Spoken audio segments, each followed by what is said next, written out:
Mirsa, untuk mengantisipasi bencana, sebanyak 39 anggota Tagana Prabu Muli diberikan pelatihan oleh pemerintah kota Prabu Muli.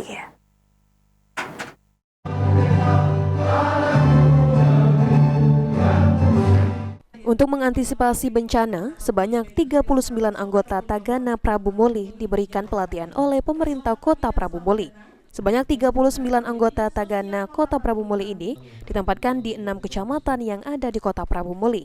PJ Sekda Kota Prabu Muli, Aris Priadi, mengatakan, anggota Tagana harus menjadi motivator dalam penanganan masalah bencana, meski Prabu Muli bukan termasuk kategori kota yang rawan bencana. Alhamdulillah hari ini kita mengikuti kegiatan pelatihan peningkatan kapasitas bagi anggota Tagana se-Kota Prabu Muli sebanyak 39 orang. Insya Allah kegiatan ini yang difasilitasi oleh Dinas Sosial, baik kegiatan bersifat teori maupun praktek.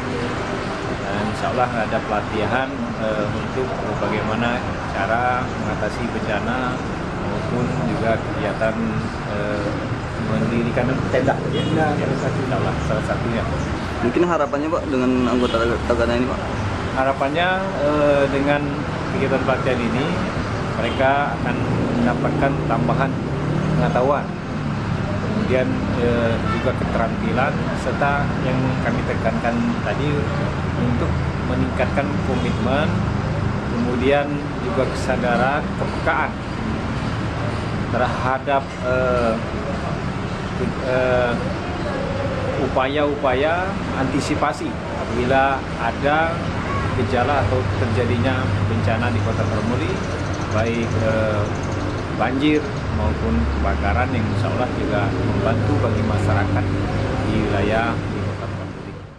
Dengan adanya pelatihan ini, diharapkan anggota Tagana sigap dan cekatan bila terjadi bencana di Kota Prabu Muli, agar dapat memberi pertolongan sehingga tidak terjadi adanya korban jiwa. Anggi Perkasa, PAL TV.